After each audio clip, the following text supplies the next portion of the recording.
بسم الله الرحمن الرحيم.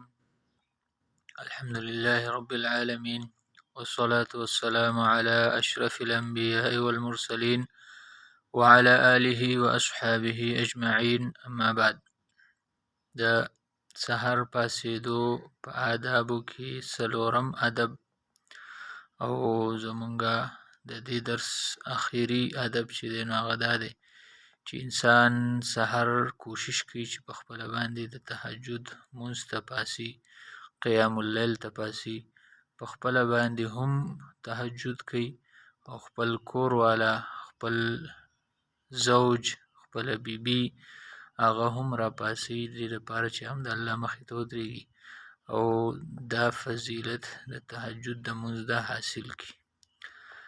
امام ابو داود رحمت الله علیه یو حسن روایت ذکر کړی دی د ابو هریره رضی الله عنه په روایت سره.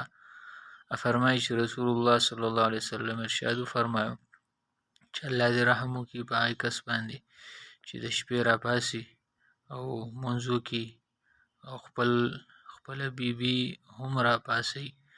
که چېرته هغه په را پاسېدو کې انکار کوي نو دی د هغې د را پاسولو دپاره د اوبو دارې په هغې په مخ باندې واچي، دې دپاره چې دا را پاسي او دا فضیلت حاصل کړي.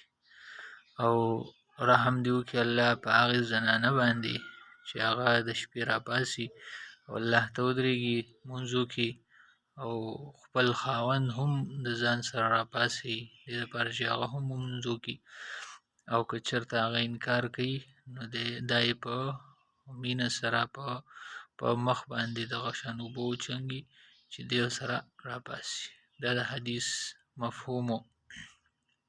پکار دا ده چې څنګه مونږ په خپله باندې حرصناک یو د آخرت د ګټې، د قیام اللیل، د تهجد د مونځ، پکار ده چې زمونږ په خپله باندې هم جذبه وي او چې دغه سود او دغه مینه زمونږ په خپل کور والا باندې هم کېږي چې د هغوی د را پاسولو هم اهتمام کوو. دې ته نه ګورو چې خوب به خرابېږي یا به په آرام کې خلل راځي، دغه موقع په دغه وخت باندې دا د دې نه وروسته بیا دغه وخت لاړ شي، دغه وخت بیا په لاس باندې نه راځي.